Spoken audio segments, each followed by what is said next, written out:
and I literally had bottle caps on my desk, and it's markers of like, okay, this is Rourke, this is Luna, this is Wolf 1, 2, 3, 4, and I'm moving the bottle caps around and like, okay, that one's dead, so I take that one out. Okay, now so I don't lose track of what I'm doing. So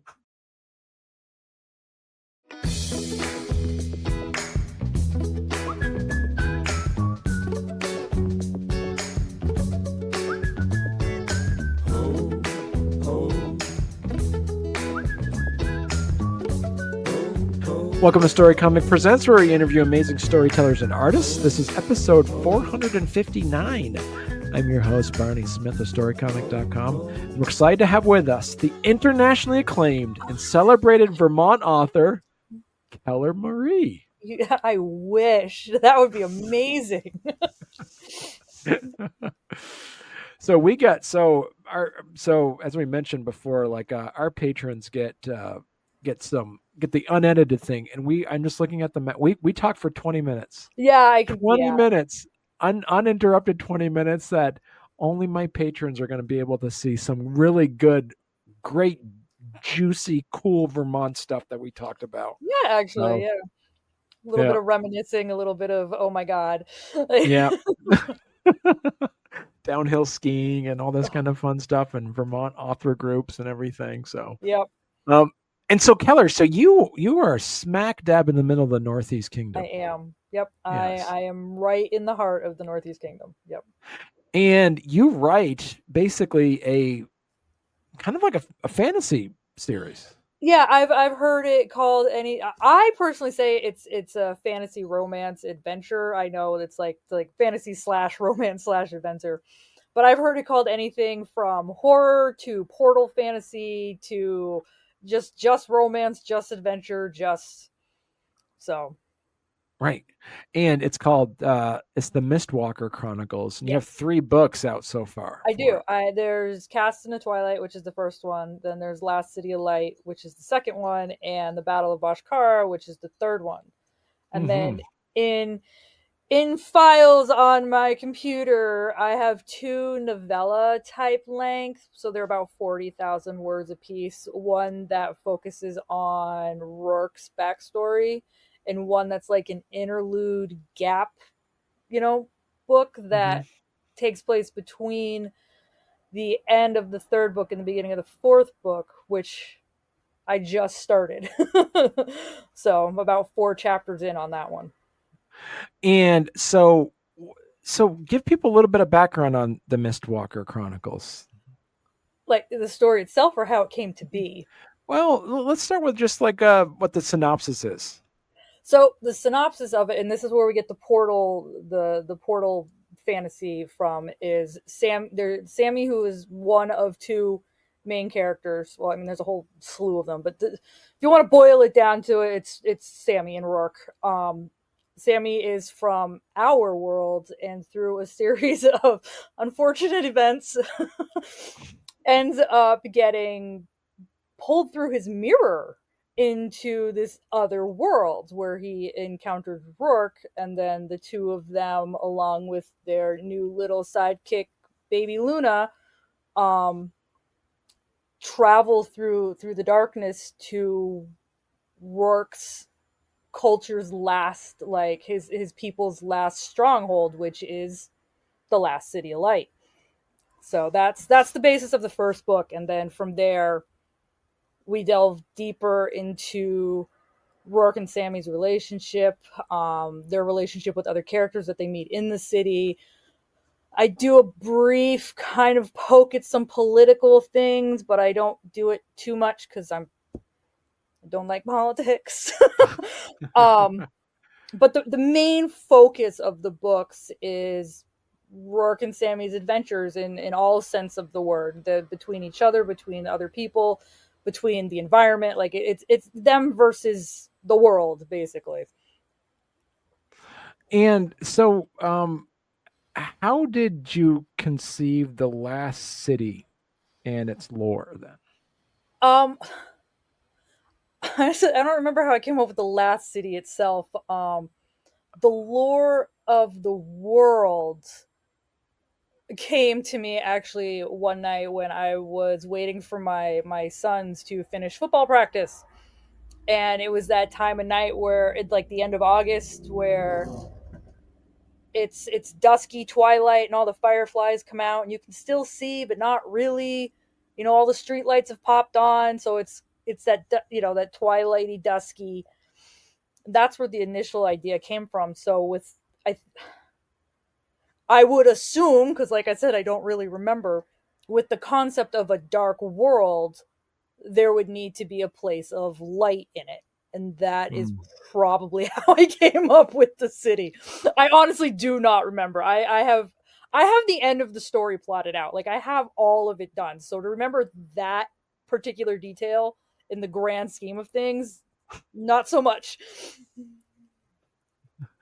And so talk about like the characters and themes that you have here. We'll talk about Sammy. So Sammy starts off as an ordinary guy.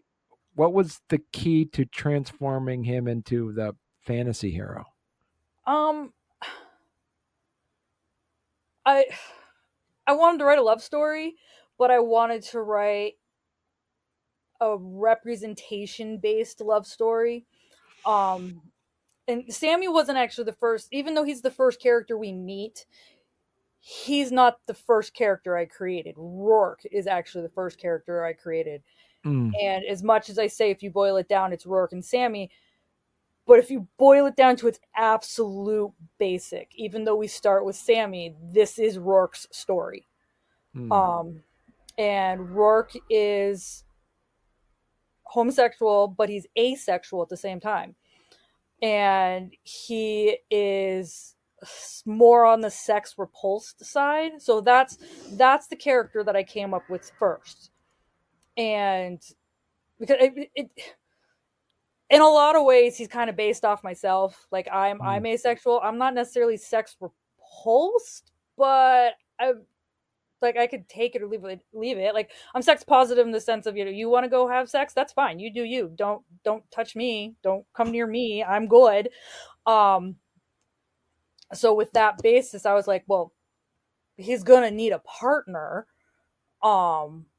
And I wasn't sure if I wanted to go with a male or female partner at first. And then I was talking to my friend and we decided to go with a male partner. So now I have this male, relationship that I now have to flesh out and figure out how it's going to get there and what are we going to do and how do we approach, Rourke's wants and needs and I don't want to say restrictions, but I can't think of the other word that I want, towards anything that's relationship based versus Sammy, who is the exact opposite. Sammy is, like,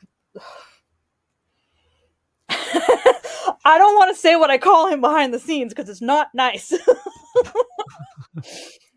But Sammy is definitely like sex positive and he wants to do these things. He's all for this crazy, sexual romantic, whatever in his romances. It works just kind of like, ew, no, gross. So that's how Sammy came to be because of Rourke.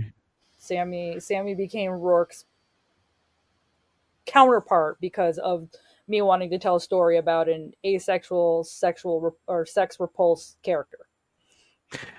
And so, how did you balance action, monster encounters, and character introspection as you were writing the story? It's difficult. I have written and rewritten and thrown things out and started all over again. Multiple times. Like for instance, in the newest book that I'm working on, I have rewritten chapter 4 about 3 times and I still don't like the way it sounds, so I'm probably going to rewrite it again. And that's how a lot of it started. I actually wrote the first 3 books and then scrapped them, took their major plot points and did it again. Okay. So I have written these 3 books twice. While doing that, I was able to adjust how I was I could like fit things together.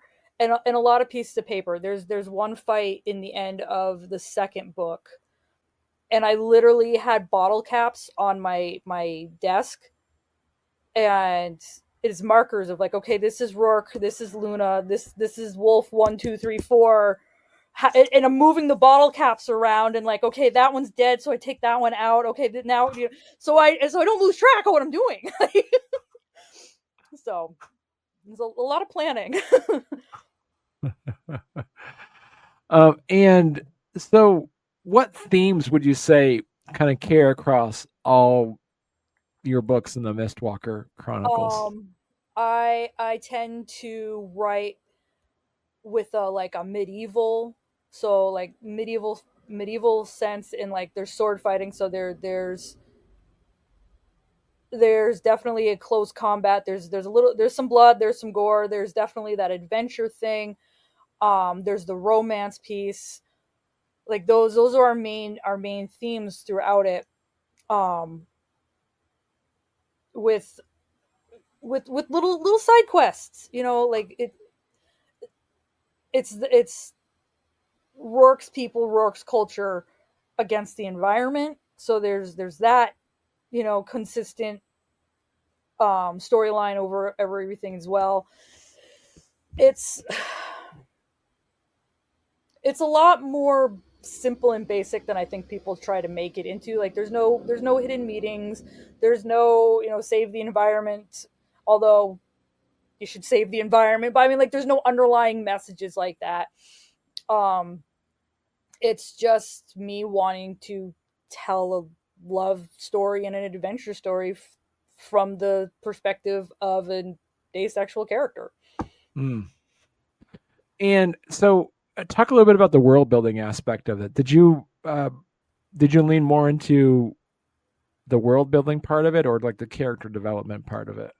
It actually would go back and forth. I would think of something that would be world building and be like, okay, how do I adjust or play that into Rourke and his society? Like I make a comment in the first book about Rourke being a genetic mutation. It's just a single one-off. Well, when you get into the later books, you realize, oh shit, no, that's a thing. Like that's true. Like, oh crap. Um, so where was I going with this? I don't remember where I was going. Oh, world building. Sorry, world building. I with things like that. I would be like, okay, so I want to do this particular thing. How do I make the characters do that? Or how will the characters react to that? Or, like Rourke has his sword. So I was like, okay, how can I make that into a world building technique and addition other than just random dude with a random sword? So it would go back and forth. Well, hey there. If you're enjoying our podcast, don't forget to subscribe on YouTube or leave us a 5-star review on your favorite podcast platform. Your support means the world to us and helps us keep this show going. We love hearing from you, so any feedback is welcome. And thank you for being a part of our podcast family and for all your support. It truly means a lot to us. So the Mistwalker Chronicles, this is kind of like an evolved version of what you started to write back in 2015 of Ashen Light. Yes. Correct? Okay. See, so I don't like to talk about Ashen. Ashen, the book itself was not a mistake. Ashen was me getting conned into one of those vanity publishing things. Mm-hmm. But Ashen is the first draft of Cast Into Twilight. Okay. Ashen Light is also me pre-college, my writing level pre-college. In 2016, I went to college. I went to go back to get, because I had kids young. I didn't go to school. I raised my kids. So now that they're older, I was like, okay, I'm going to go to college. I started working on my degree. Come 2017, 2018, that's when I scrapped it. I had written books 2 and 3 at that point, And I literally threw all of it over my shoulder and was like, major plot points, I'm starting over. And that rewrite is Cast Into Twilight. So you can see in real time the development of my writing skills, my plotting skills, my planning skills, my character development, my world development, all of it. But I don't like to admit to it. I do pay homage to Ash and Light in the series. We actually come across it in Cast Into Twilight, but we don't really see or talk about it or realize that's where we are until the end of the third book. In the city, what we know as of in Cast Into Twilight as the Broken City is Ashen. I took that, and it's now one of the city names, like Bashkar, like Olin, like Amshu, like all the other cities, and Ashen becomes a central trading hub in the later books. So I do pay my homage, but I don't like to talk about Ashen Light. So, but it's there. It is there. Yeah. Right. What feedback from readers surprised you the most? How well it's been received. Like most of, I mean, not all, because you can't please everybody, and I'm not trying to please everybody, but most of the feedback in the response to it has been really positive, and has been, where's more? How do I get more? What, there are a few where I get compared to other authors that have like really in-depth, crazy, psychological, and I'm just like, I don't know what you read, but that wasn't my book. Because I don't feel like it's that deep. Like it's got its moments, but I don't feel like it's that deep. But people are finding those connections, and that's what it's about. Was there any particular tropes that you intentionally subverted in your series? Probably off the top of my head, because it's so ingrained at this point. No. Right. I know initially in really, really early drafts, even like before Ashen was a thing, drafts, I wanted to have it so Rourke and Sammy not only wrote and read different languages, but spoke different languages. Huh. I scrapped that idea. No, I don't think so. I do like to turn tropes on their heads. Like if you hear character A always does and character B always does, and I'm like, oh no, character B is now gonna do the thing. But none off the top of my head where I'm like, oh yeah, I did this, I did that.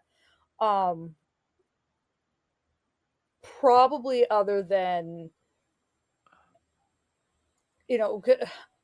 getting permission is the valuable thing, because there's a lot of tropes where, and I actually talk about this in the first book, where Rourke and Sammy have a conversation where it's like, okay, well, we're dating now. That means I don't have to ask permission to do A, B, and C. And Sammy's like, no. That's not true. Like, so there's that like one that kind of sticks out. But no, there was no conscious effort on my part to particularly flip certain tropes on their heads. You said you're working on the next book. So where does the next book take Sammy, say, emotionally and geographically? Major spoilers, it actually backtracks him. Okay. So without getting too involved in it, because I don't want to spoil that, he ends at the end of the third book. Him and Rourke end in a really good place. They're starting on the next part of their journey. They decide to go back to that little cave out in the woods where they first met and stay there. The interim little novella that I'm working on kind of bridges some of that gap, but from the end of book 3 to the beginning of book 4 is about 2.5 years. And when we first start the book, Sammy's in a really good place. Like him and Rourke have figured out their lives. They have a schedule. They have, you know, like Rourke does his thing, Sammy does his thing. They do their thing together. They do their thing separately.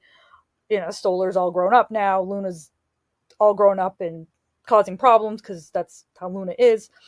And then one of the surprise happens, and Sammy kind of backtracks emotionally because of what happens. But it's a process that does need to be worked through. It's one of those loose ends from the first couple of books that will get wrapped up and then pushed forward. And it will be better by the end. By the end of the fourth book, Sammy will be okay. And Rourke and Sammy will be okay. But he goes on a bit of an emotional roller coaster in the beginning of the book. Now, if people want to learn more about you and your work, Keller, where's the best place people could go to and support you? I have a Facebook that you can go to, and most of the stuff is just under Keller Marie. There's a Facebook. I'm not active very much on any of these, but I have them. Yep, there's my website that it's just it's not a blog or anything. It's literally just like an advertisement website where you can go and buy the books. Right. I have a little short story there as well. But yeah, Facebook. I have a Blue Sky account. I do have a Twitter account, but I don't use it. I just basically have it because I wanted to keep the handle because I did use it for a lot of years. Yeah, those are the big three. Email. I mean, if you ever want to get a hold of me, you can always email me.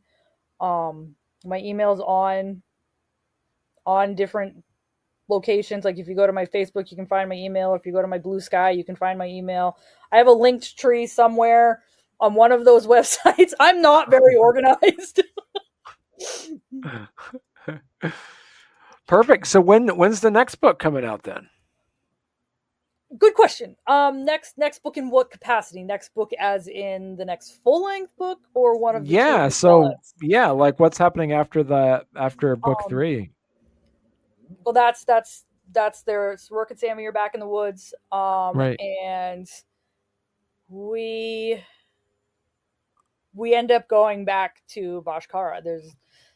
There's some things that go on in the first, second, third books where they end up pushing the wolves and the walkers back. So it gets kind of quiet for a little while. Well, then they start to kind of rear their ugly heads again, and things take a turn, not for the worse, but just, take a drastic turn.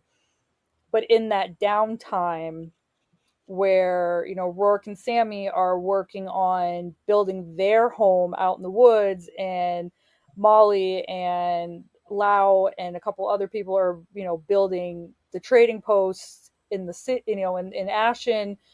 There's also a bunch of people that go out exploring again. And one of the things that happens in book, like in that meantime, and then one of the plot points that we do find in the fourth book is that they found Olin, which was the first city, which is where Rourke is from, where it was like the epicenter of this entire thing. And they bring back some journals, which is where we get the name of the book, which is Journals of the High Warden, because they find the burnt journals of the High Warden, who was alive when the city fell. Okay. And a lot of stuff comes to light because of that. So, pardon the pun.